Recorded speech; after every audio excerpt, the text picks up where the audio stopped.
Hello, hello, hello, everyone. We are at week five, week four of the Stop and Now challenge, which is all about focus, right?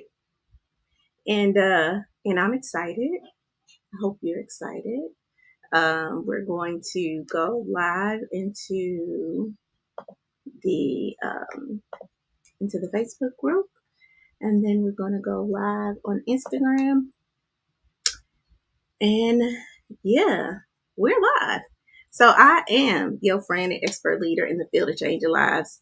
My name is Sheila Little, and we are here for week four. We're talking about focus this week, you guys. And I'm excited about this conversation because I just believe that there are some myths about focus. There's some things that we definitely have learned along the way about focus. And yeah, and we need to really unpack focus. Okay, so um, let's get started.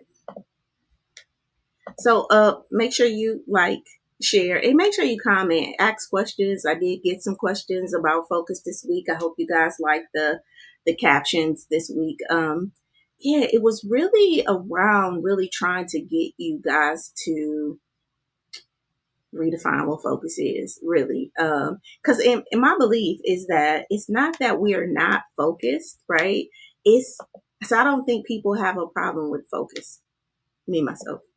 What I do feel like we have a problem with is what we choose to focus on, and because of that, we may seem like we're out of focus, and we're really not. It's just more that what we choose to focus on, and then we will tell ourselves like, oh, I am, I don't have focus. I don't have this, but you do. You have focus. And hopefully, after this conversation, you will be able to, I don't know, redefine what that is. I'm just sharing this in my group because, again, I'm having some technical difficulties, but it's not going to happen this week, right? It was my birthday. Let's talk about that.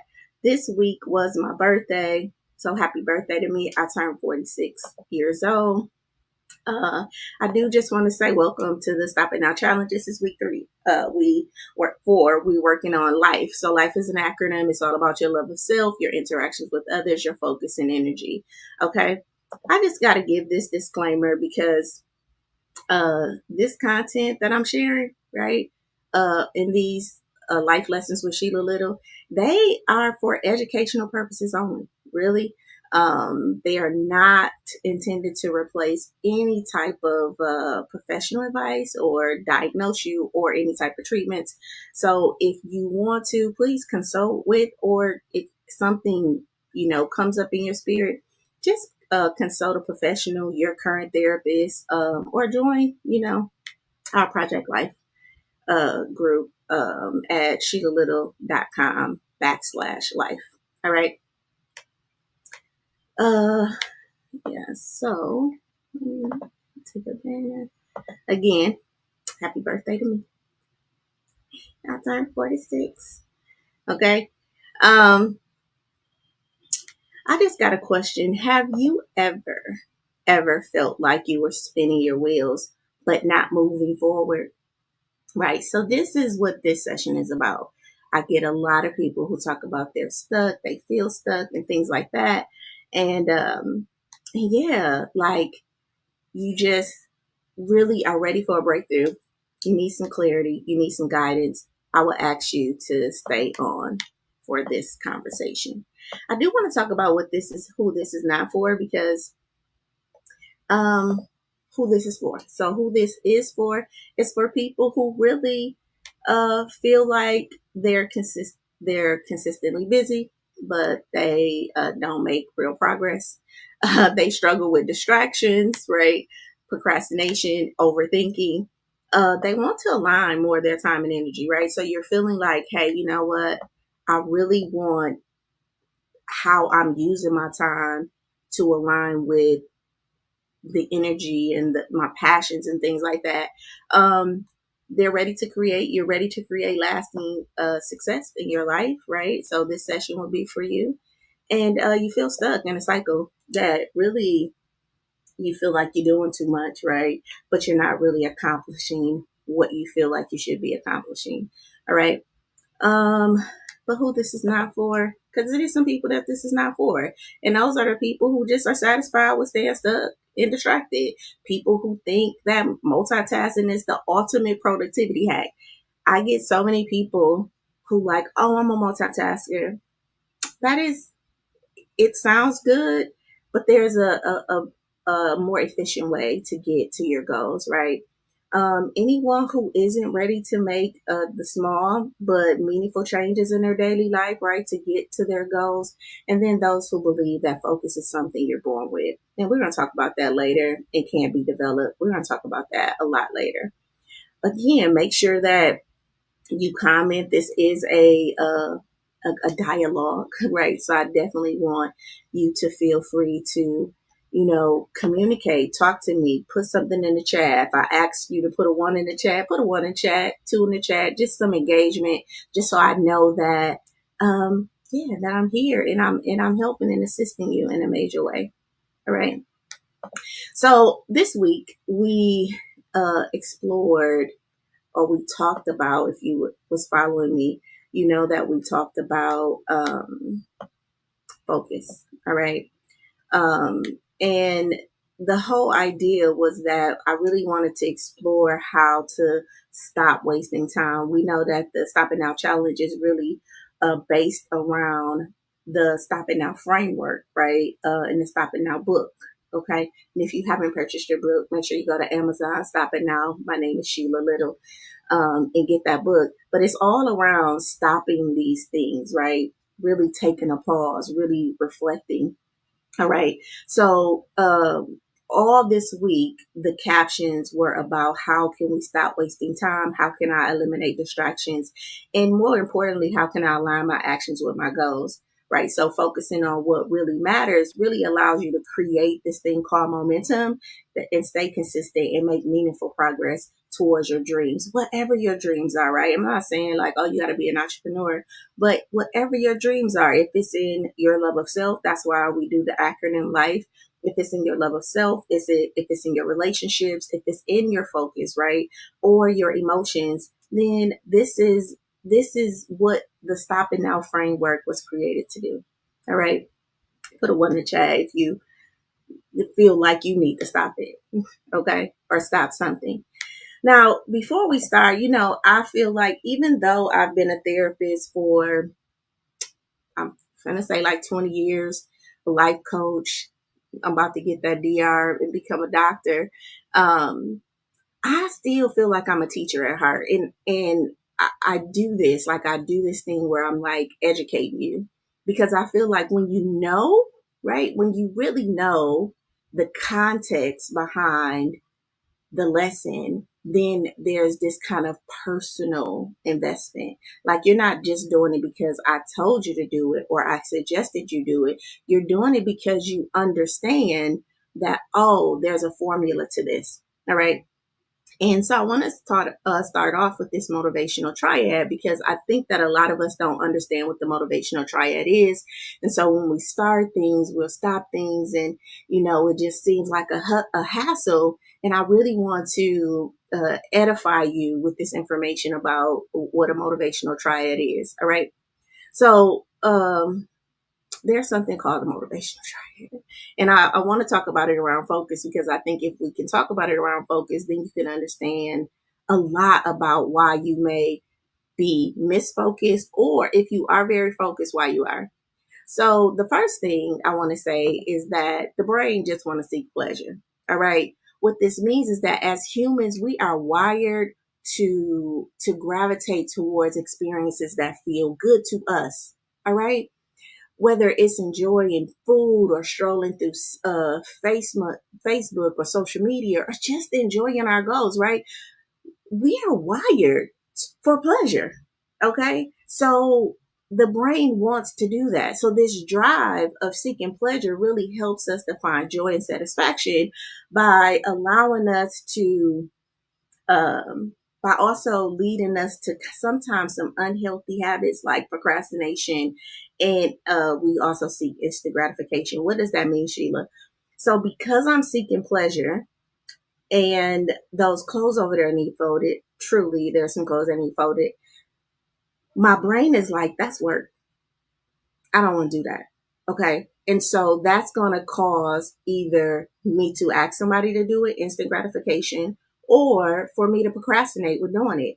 And it has nothing to do with me being smart enough or not knowledgeable enough. It's because my brain just want to seek pleasure. I want to do this podcast right now. I want to, I don't know, stroll on social media right now. That's the pleasure seeking element. All right. The next thing I want you guys to understand is if the brain is seeking pleasure, then guess what it's avoiding? Pain. Okay. What this means is that we naturally resist anything that causes discomfort, fear, stress. This is a natural thing. You're going to naturally resist anything that causes discomfort, fear, and stress, right? So this instinct is actually a protective mechanism, and it could lead to us avoiding behaviors like procrastination, avoidance behaviors like procrastinating on tasks, and we find challenges or avoid tough conversations because I don't want to deal with pain. This is a natural thing. So when you ladies, when you go to sit down with your male friend or significant other and you're like, we need to talk. And you know, his eyes go in the back of his head like, oh my gosh, right? It's not about you when they do that. Or you sit with your kids and you like, hey kids, we need a family meeting. We got to sit down. And they're like, here she go. Or when you're at work and the supervisor causes you, right? This is your brain going into protective mode because it wants to resist the discomfort of whatever it considers to be pain. All right. And so this is natural. So in relationships, what does that look like? That looks like avoiding pain, can show up as conflict avoidance or just staying in our comfort zone. And specifically in focus, it looks this drive can work against us as it associates hard work with discomfort. But we have to learn how to reframe this as like not hard work, but more as an opportunity that can help us. You know, I always tell my sons like your brain wants to conserve energy, which is the last thing that the brain wants to do. Okay. So this is the motivation triad. So number 3, our brain wants to conserve energy. So what that means is that our brains is designed to conserve energy and seek efficiency.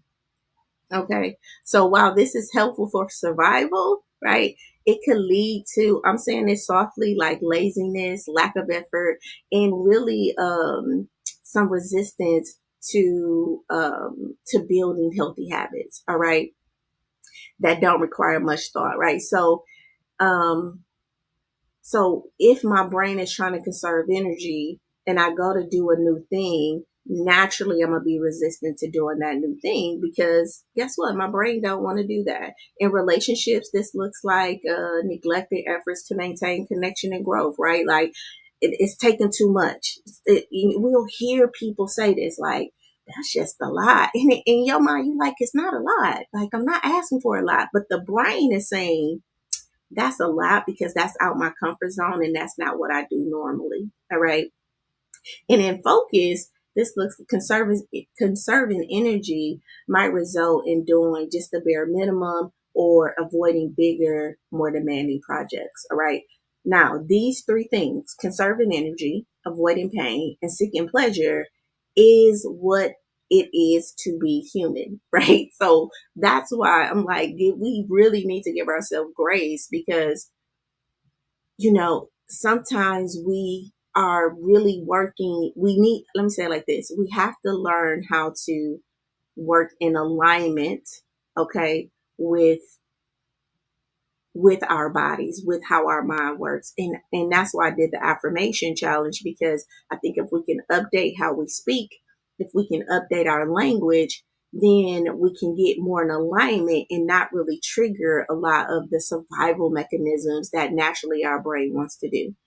I was talking about my kids earlier. One of the things I tell them is you naturally not going to want to make your bed. I get it. Like, I'm not even going to call you lazy or anything like that. Here's the thing.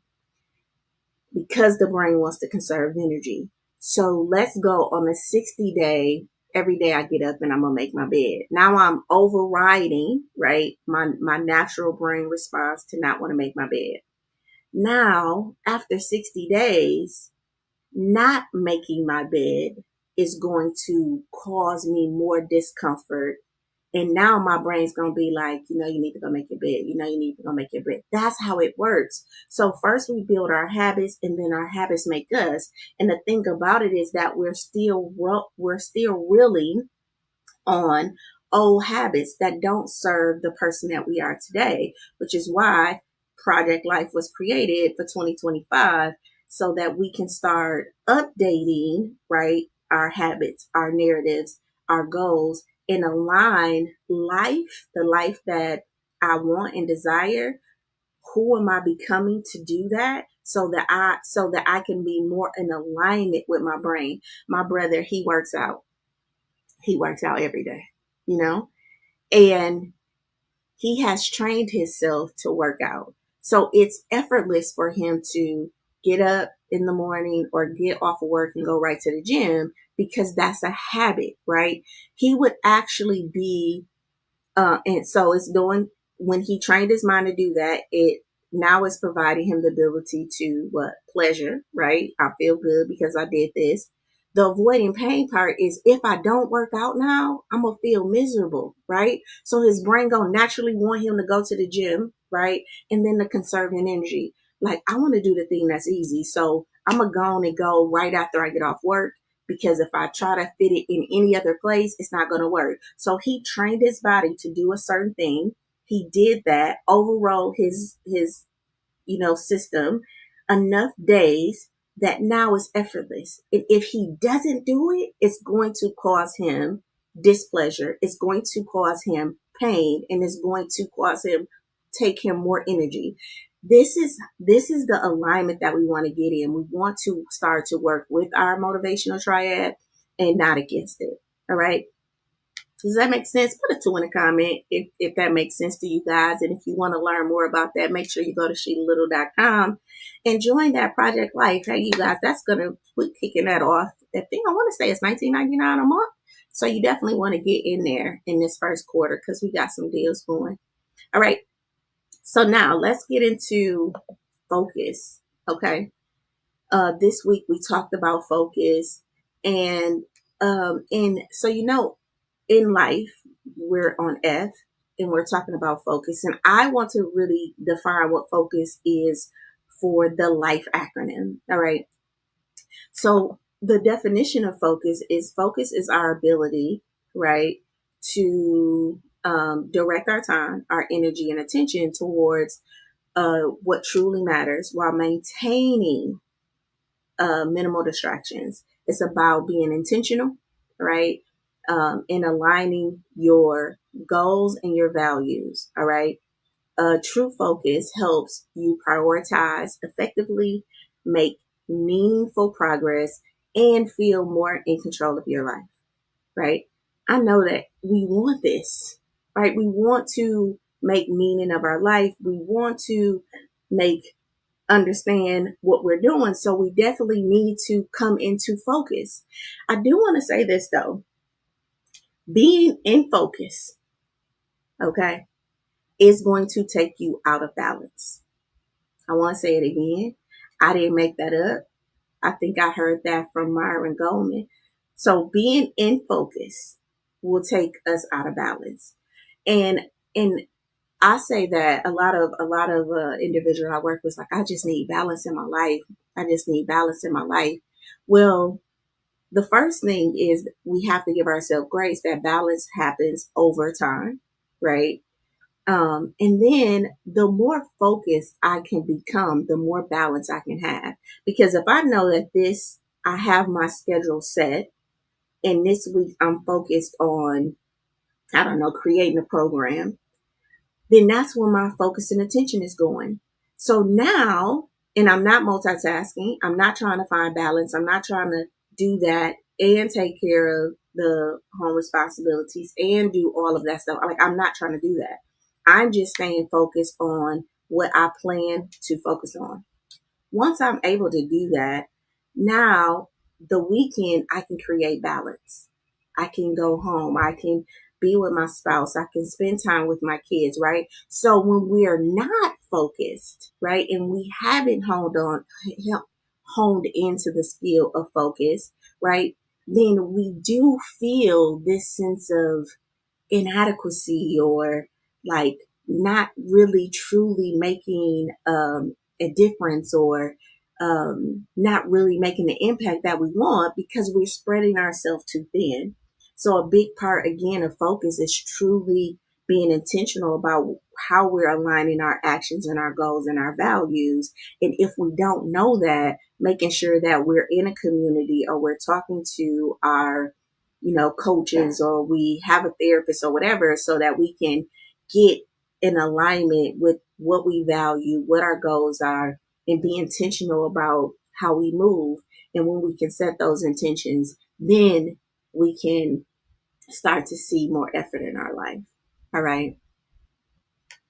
When we're talking about focus in the life acronym, it's really just about clarity of purpose, right? So it's really about understanding what you truly want, why it matters to you.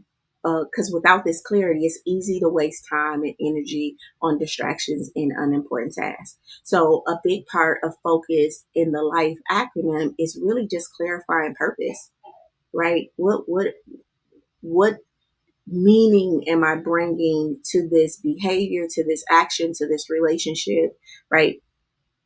The second thing is to really eliminate distractions. So the reason why we want to really focus on focus is because it's going to help me to eliminate some distractions. All right. And when I'm able to eliminate those distractions, I can set the boundaries to protect my time, my energy, and energy from unnecessary interruptions and activities that really don't serve my goals. When I say goals, I'm not even saying like these big goals, but whatever my goal is for today, if my goal is to I don't know, reset and redirect, and I'm focused, then I know when I'm off so I can go back on. So it's not even the big goals. These are like little small moments in life that my goal is to bring peace and joy into that moment. And when I'm not focused, right, now I'm knocked off my keel. All right. And then the last thing, I want to say this the last thing. Oh no, the thing before last, focus is about intentional action. All right. So it's all about shifting from being reactive to proactive. All right. Focus is about doing fewer things with more purpose, not doing everything at once. This was huge for me when I was thinking about one, what to label these acronyms or these letters. But when I realized that, oh, focus is not about doing everything, right? It's about it's about doing fewer things with more purpose because if I can make an impact in these small things, right, it's going to have a ripple effect. But if I'm doing everything at once and I'm trying to, you know, be the best mom and be the best CEO and be the best coach and be all of those things. And I'm trying to do that all at one time. That's an oversensory for me. And it's an oversensory for a lot of the people that I work with. So that's why I'm saying we have time that I'm in focus as a mom. When I'm in focus as a mom, I'm out of focus as a CEO. I'm out of balance. Like I ain't think about that. I'm at my son game. I'm watching this game. If I'm in focused on this podcast, my phone could be ringing. Things could be happening, but I'm focused here, right? Because this is where my time and energy is. This is where I can make the impact. But if I'm like, oh, I need to do that. So, but let me keep my phone on and I'm distracted and my impact is not as effective. Does that make sense? If that makes sense, put a 3 in the comment for me. All right. And then the last thing about focus and it's just about sustained momentum, right? We build habits and systems that help us stay consistent. So focus is not about just starting strong, but it's about finishing what we start too. And this is a big thing because we'll, if you anything like the early 2000s, Sheila, Oh, I would start. Oh, I would start the big things. Oh yeah, I got 5 businesses. I'm sitting on 5 boards. I'm raising 3 sons. But then when it was time to execute or complete that thing, I'm like, yeah, I don't know. I don't have the energy. And then I would call myself, of course, like I got ADHD, like I would label myself with all of these things. But the truth of the matter is I was trying to do too much and then I didn't have the momentum to complete it. And it took a lot for me to say, Sheila, we just gonna focus on this program. Like you gonna wander, we gonna pin that big complex that you want to build. We gonna pin it because we still want you to do that. And when I say we, I'm saying me and my 750 billion sales and my marketing director and my personal assistant, right? We collectively are going to pin that conversation to another day because we need to get this program done. All right. When I started to move that way and when I started to teach my clients how to move that way, there was a momentum built. So then at the end, it wasn't just about my energy. Now it's a collective energy. Now I've given that to God, and now people have come to help complete that. So it's not just running off my energy anymore either. So, sustained momentum is important because a lot of us have incomplete tasks. Put a 4 in the chat if you got that, things that I need to get that done. I need to complete that. I started that. And yeah, I just don't have the energy to complete it. We gonna get that off with Project Life this year. Okay, we're gonna get a plan of how we're gonna focus our energy to get these small things complete.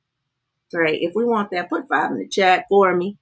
Thank you so much. I appreciate that. And if you have any questions, make sure you put them in there. If you have any comments, if you have anything to discuss about the things I'm saying, just put it in the chat. Okay.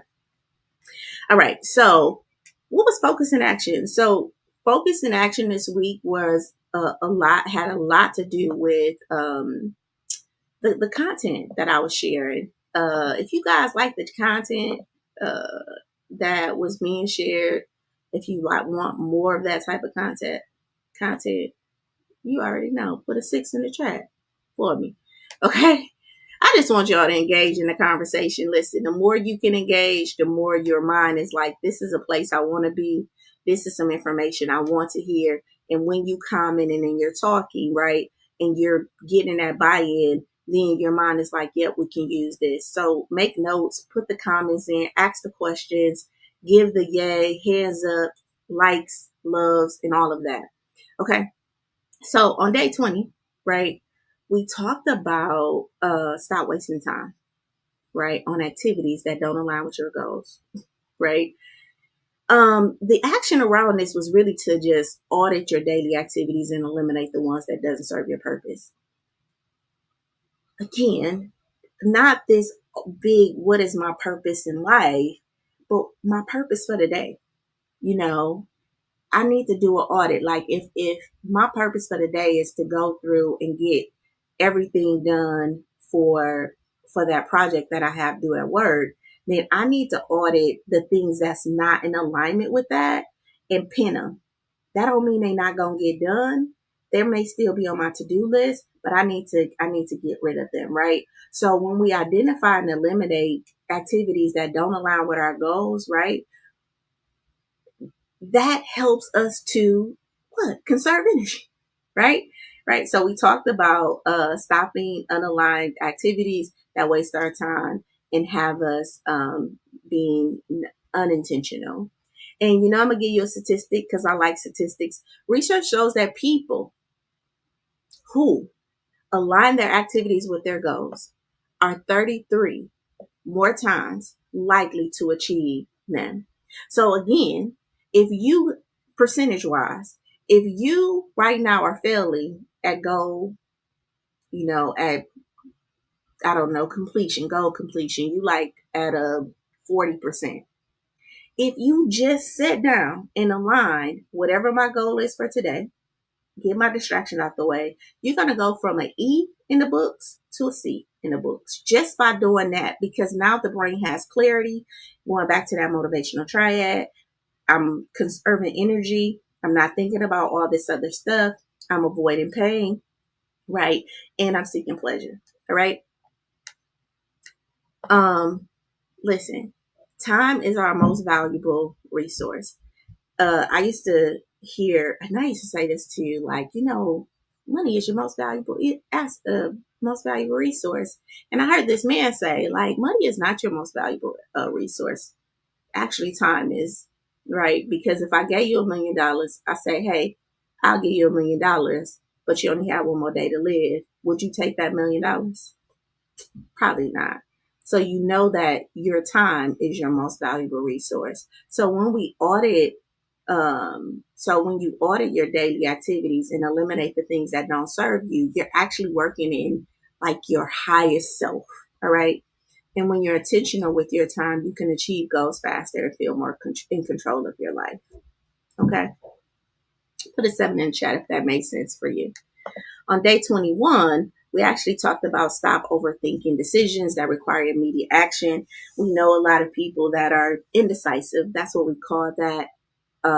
Just, I don't know, I just don't know how to make decisions. And that's fine. We don't have to judge ourselves about that at all, right? But we need to know that overthinking my decision is actually stopping me. And so the action behind this was really to set a time limit for decisions and trust your instinct to move forward. This is really having a willingness to get it wrong. I'm going to make a decision, and if I get it wrong, it's okay. If I get it right, it's okay. Right. But making that decision is actually going to give me the information I need to make the next decision. Okay. All right. So it was all about stop. Hold on a second. All right. Stop overthinking your decisions that require immediate action. Making confident decisions without overthinking. So we talked about tackling this thing that happens in our mind where we just don't make decisions. So this actually steals our time. And it doesn't allow us to really trust our instinct. All right. Overthinking slows progress, right? So overthinking creates unnecessary stress. So we want to set limits for decisions and trust our instincts. All right. I'm going to give you this research. Research shows that decisive individuals reported 25% lower levels of stress and higher levels of productivity. What does that mean? Just making a decision, red or green, green. If I don't like the green, I can go back to the red, right? You know, what you want to eat. Just choose, just teach yourself that. And this is about building a relationship back with us, because I think we've been so used to other people making decisions for us that it's like, well, you choose, right? Because we want to conserve energy. But we want to teach our brain that not choosing is actually taking up more energy than if we was to choose. All right. So we want to just stop overthinking and make the decisions. All right. Day 23 was about stop indulging in distractions, like excessive social media scrolling. All right. We learned how to set limit on our distractions like social media and reclaim our focus. All right. The truth is that distractions like excessive social media consume valuable time and energy. It really does. What this means is that limiting our distractions help us to reclaim our focus and make better use of our day. All right. I ain't saying don't be on social media. I'm not saying don't watch the YouTube video. I'm not saying don't do things, because a part of that is healthy, right? It's a part of that is just us releasing. What I am saying is that if we're doing it though to avoid the responsibilities, now we're not using our most valuable asset the way that it was created to be used, right? So we're not really using our time productively. All right. All right. And studies show that reducing our screen time by just 1 hour increases our productivity by 20%. So if I just cut my phone off, set it to the side, I'm more productive. Listen, people who know me know that you can call and text me and I'm probably not going to respond because I don't really have my phone on me, and it's a conscious thing. If I am doing something, my phone is in the other room. I don't want to hear it because again, I'm trying to make an impact with the time that I have. So if I set an hour block to get something done, when I teach my clients how to set time aside to get something done, the execution of that being done is um, so much more, the opportunity to get that done is so much more available versus if I got my phone and I'm looking for a text, I'm looking for a response. That's not how we're going to work this year in 2025. Okay. All right. Put a 7 in the chat if that made sense. All right.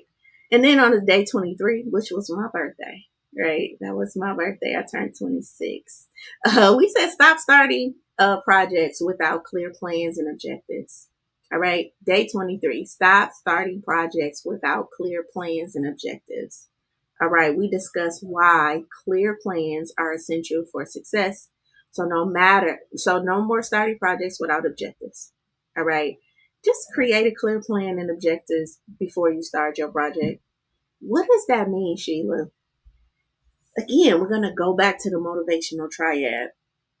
If I write it down and if I say everything that I need to get this project done, one, I'm going to feel more productive when I go to check that off. Check, check, check. So that's going to give me some pleasure, right? Conserving energy. If I already have it wrote down, what I need to do, the objectives that come with it, my mind is like, okay, we got that done. What's the next thing to do? Right. Again, we want to learn to work with the way we're built in our.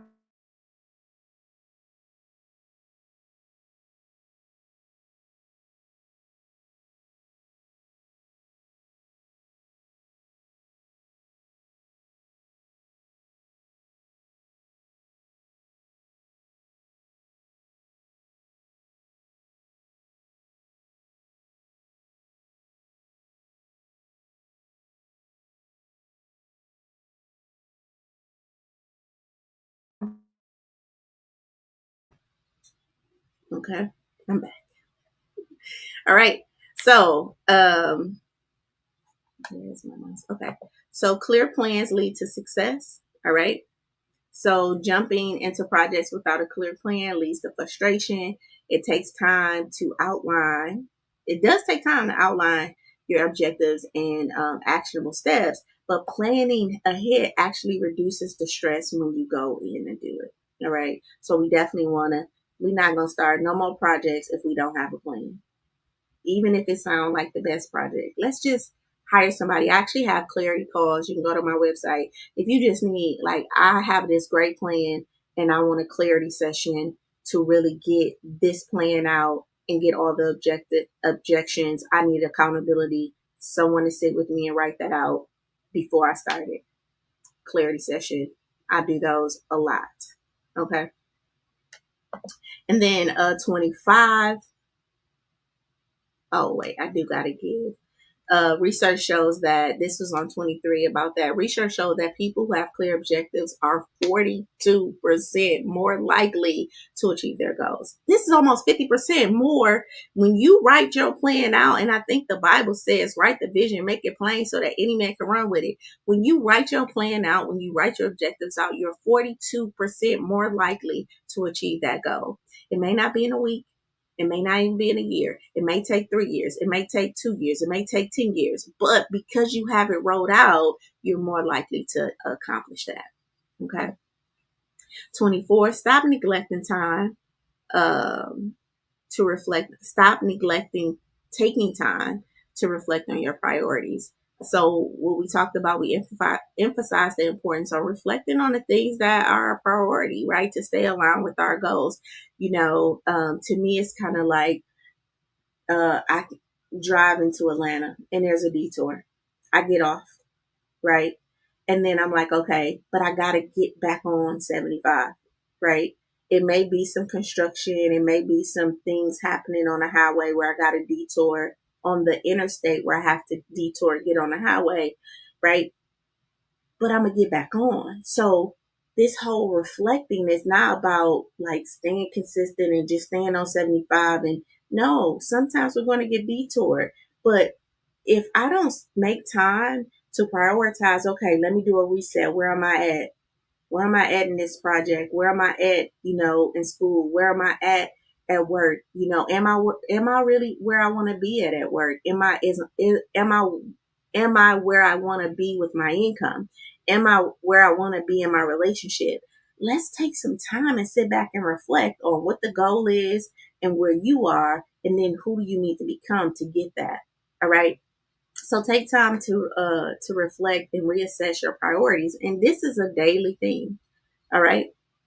And then so reflecting keeps you aligned, right? So daily reflection actually ensures your actions align with your goals. So just take 10 minutes a day to assess your priorities and adjust what's needed. I think about factories. If you work in a factory, you do huddle meetings in the morning, right? What is those huddle meetings for? They're there to say what's the plan for the day? How many parts we gonna kick out? How many parts did we do? A lot of times there's huddles at the end.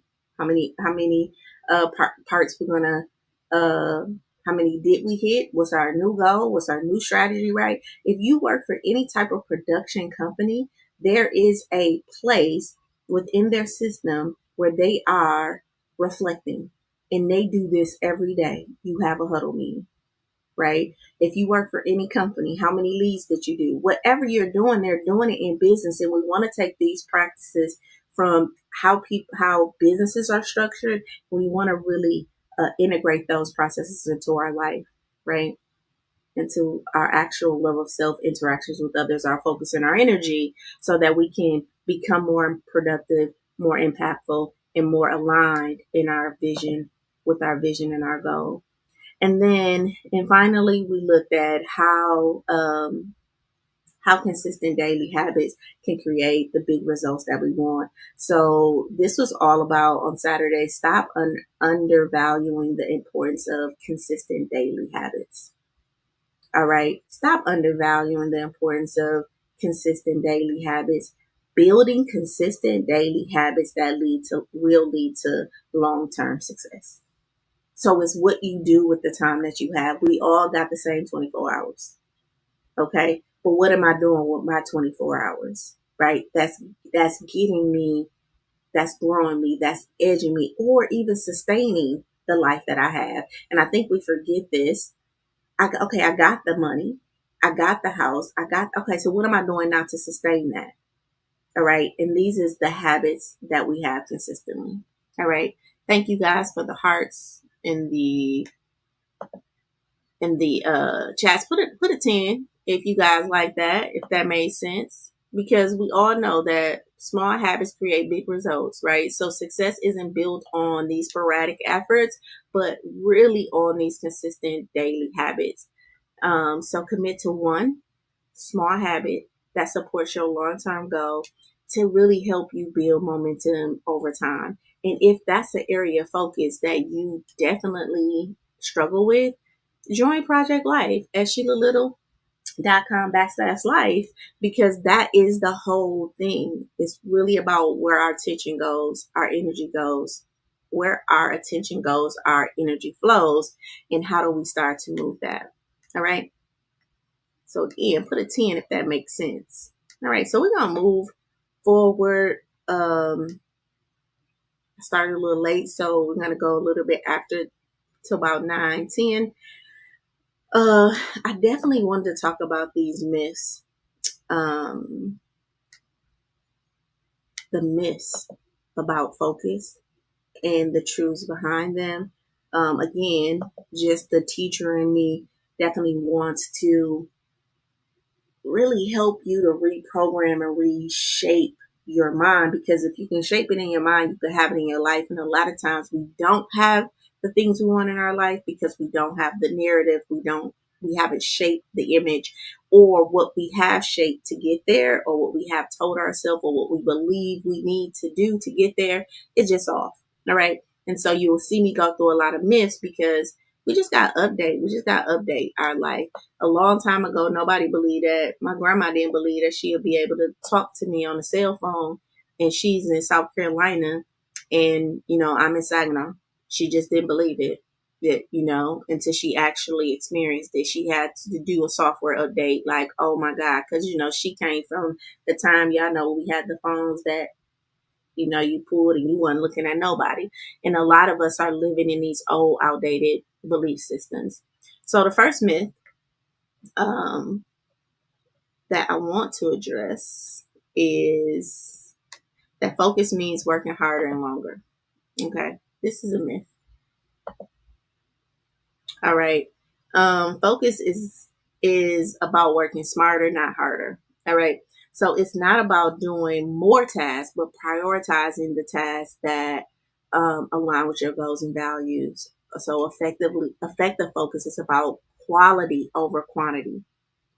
So it's not about doing all of these things. It's about in the things that I do, how much quality and impact am I bringing?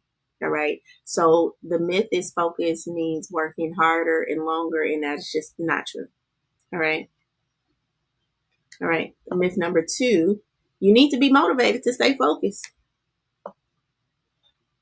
I need to be motivated to stay focused. That is a myth, because a lot of things we do, we're just not going to be motivated to do. Right. So motivation is fleeting, but habits and discipline sustain focus.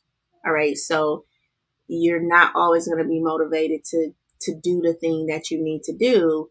But when you have discipline, when you have created the habits, it's going to be hard to not do it again, because the brain wants to avoid pain. To not do that thing is going to bring you pain. All right. So you can stay on track even when you're not feeling motivated. All right. Myth number 3, and this is a big one. Multitasking helps you get more done. This is, again, just not true. Um, Multitasking actually reduces productivity and increases errors, right? So true focus means dedicating your full attention to one task at a time for better results. All right. Multitasking is not about getting more done. It's actually more stressful. It's I wanted you to look at multitasking like I have all of these um, all of these tabs up, and the computer is running that energy, right? And I'm on this one, but my my energy is still using all these other tabs that's up. So I need to close out some things to focus on what I want. Sometimes it's happening in our phone. You'll have your phone and it start to freeze and stuff like that. And then you'll go clear out your cookies and you'll go clear out stuff, right? Because the phone even can't multitask and hold on to all these programs without it glitching. So we have to tell ourselves something different about multitasking. All right. The next myth is that focus is about eliminating all distractions completely. This is just not true. Distractions are inevitable. Focus is about managing our distractions, right? It's okay to take breaks, to get sidetracked on occasion, as long as our intention is to return back to what matters most. I'm gonna sit here for a minute, because this is the one thing that meditation taught me. When I started to meditate, and I sat there for 5 minutes, and I was supposed to be focused on my breath, but I'm thinking about the clothes and my boys and school and all of this stuff. I would judge myself for thinking about that. And the whole practice of meditation is to just go back to the breath. Go back to the breath. Once I learned that, okay, now I can go back to the breath. My mind can wander. I can get distracted and I can go back to the breath. Then I was able to bring that behavior into my life. So I could be, washing the dishes, and I may get distracted, right? But then I'm going to go back and finish washing the dishes. The distraction is not going to take me fully away from the task that I started off in completing. And the more I do that, the more I train myself and I don't judge myself. And the more I teach individuals how to go back without judgment, then the more execution and implementation there is. Implementation and execution there is. All right. The next one is that some people are just naturally good at focusing and other people aren't. I started this off earlier. Guess what? We all have good focus ability. It's not that anybody has an error in their focus. It's just what you choosing to focus on. You know, the thing again, back to the motivational triad. If it is not bringing you pleasure, if you're trying to avoid pain and your brain is conserving energy, guess what? It may be something that you don't want to focus on. But if the thing that you're doing is bringing you pleasure, allowing you to conserve energy, and allowing you to avoid pain, oh, you sitting in that all day. That's what you focus on. So we got to update that. All right. Uh, and another one is you have to say yes to everything to be productive. This is just not true. Productivity increases when you learn how to say no to things. We talked about this in self love and love of self, right? Productivity increases when you say no to things that don't serve your goals. So focus means setting boundaries and prioritizing what matters most. And how do you know that when you go in and you understand what you value and you're clear about your goals? And again, if that's something that you're interested in doing, join that Project Life program. All right. Focus means never taking breaks. This is just not true. Breaks are essential. I know some people who go 30 minutes, take a 5 minute, 10-minute break, go another 30 minutes, take another 5 or 10 minute break, right? Sometimes when I have sessions, that's how my sessions are. I have a session, I'll take a break. I have a session, I take a break. And it just allows me to have more productivity. And when I set that up with our clients, then they are more productive as well. And the last one is if you lose focus, the day is ruined. This is not true. Losing focus is normal. Again, we just got to give ourselves compassion. It doesn't mean you fail. What matters is how quickly you regroup and get back on track. So just because you started off on focus and then you lose your focus, it doesn't mean the day is ruined. We just reset and go back to what we wanted to do from the beginning. All right. If that made sense, put 11 in the chat.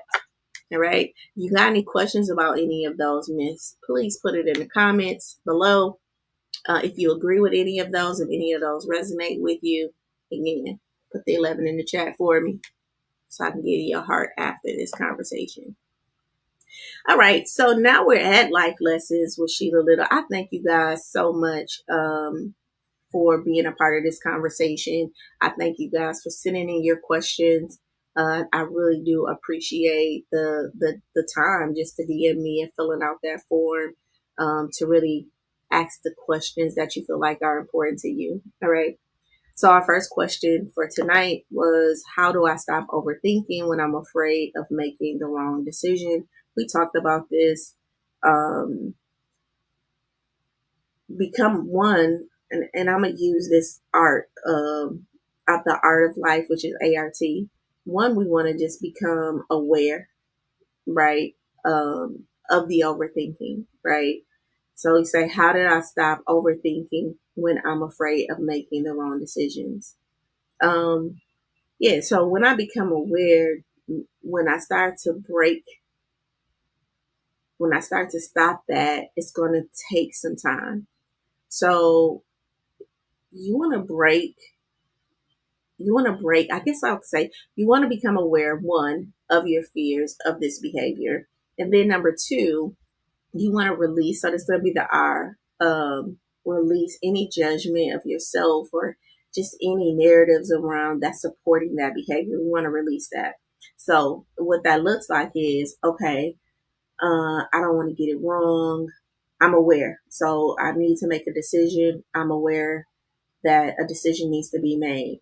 Now I'm going to listen to the story that I'm telling myself of why I haven't made a decision. That story could be, um, if I make that, they're going to think this. If I do that, this is going to happen. Whatever that narrative is, we're going to release that for a second.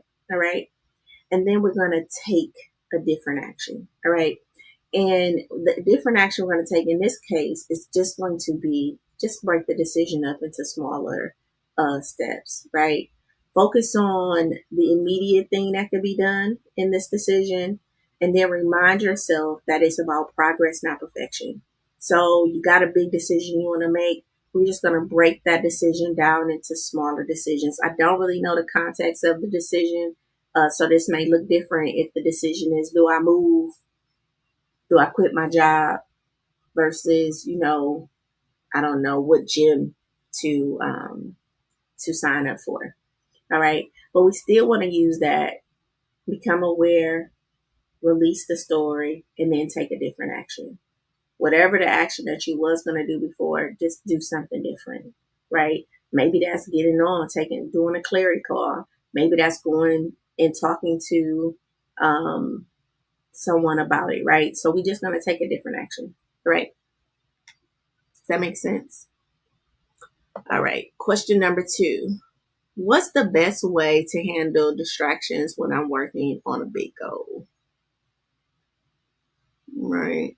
What is the best way to work on distractions? So, um, yeah, I think we can use art for this one too. So, what's the best way to handle distractions when I'm working on a big goal? A, become aware of what the distractions are, right? So, if is it social media? If it's the kids, if it's whatever, just become aware of those distractions.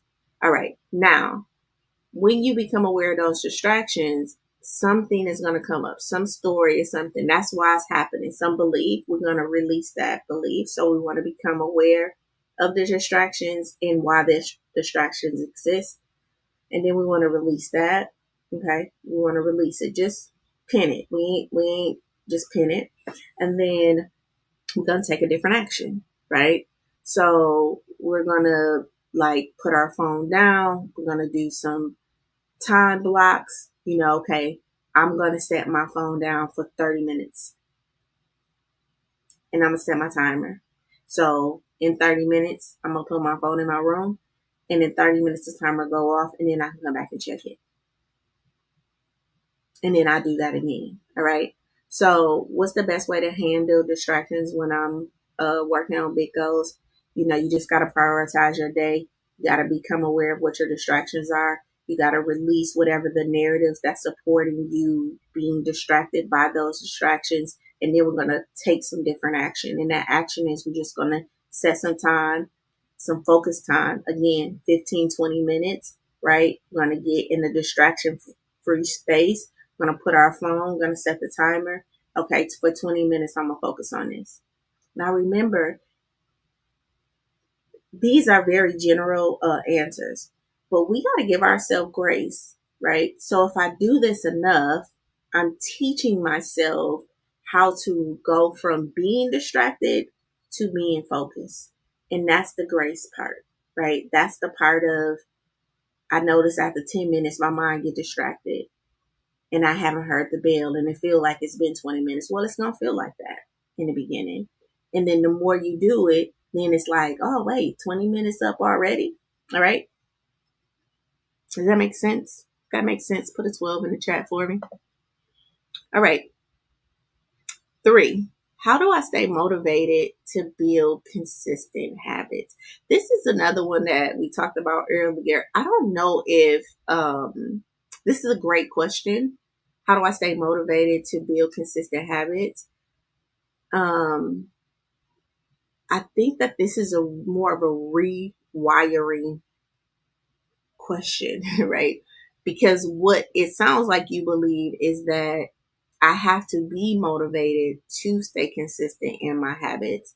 And, kind of already talked about how that is a myth, right? So what we want to do is, again, become aware. I'm going to use the art thing again.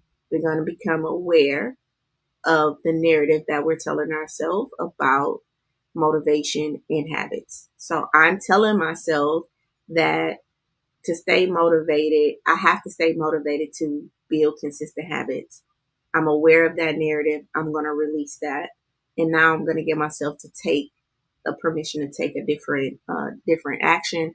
And in that, we're just going to do small steps. All right. So let me back up, because how do I stay motivated to build consistent habits It's about rewiring why this habit is there. Because believe it or not, when we value something, we don't always have to be motivated to do it. So this is why it's important to have what we call value based goals, right? So it's my health is important to me. So whether I'm motivated or not, I'm going to drink my water. I'm going to go and work out because I value good health. That value overrides motivation. So one of the things I want you to think about is um, the habits that you're trying to build. What value will they bring into your life? All right. Once you find that, then you're going to start small. Just choose one habit, focus on it, and then tie it into what you're already doing. So, if it's working out, for me, for an example, I drop my son off. I go work out as soon as I drop him off, right? I'm tying that habit in to something I'm already going to do. Um, Another thing is if it's like reading affirmations or something like that while you're brushing your teeth, while you're drinking your coffee, do your reflections, do your affirmations then. So you want to already tie it into a routine that you have already. Okay. And then I hope that makes sense. Thank you for your question. I appreciate it. Okay, so how can I stop wasting time on activities that don't align with my goals? This is a really good question. Um, yeah, how can I start wasting my time on activities that don't align with my goal? Again, I think we can use the art here. Just you're already aware, so you've already become aware that the activities that you're doing are not aligned with your goals. So you've made that awareness. Now we need to figure out what is the narrative or the story that's supporting you doing these activities, and we need to release those. We need to re uh tell ourselves something different. So we have to release that narrative and replace it. All right. And then once you've done that, we're going to take some different actions. All right. So this is where we're going to do a little bit of work in the beginning. So you're going to write down what your goals are and then what activities do you need to be doing to attain those goals. And this is an honest audit. Just, okay, my goal is to lose 20 pounds. The activities that's associated to my knowledge of this is these things. All right. Right. And then we want to also think about the activities that you're currently doing. Right. And then you want to, once you have your inventory, the things that you are currently doing and the things that you need to be doing. We want that visual because we want the brain to know that we're going to switch this.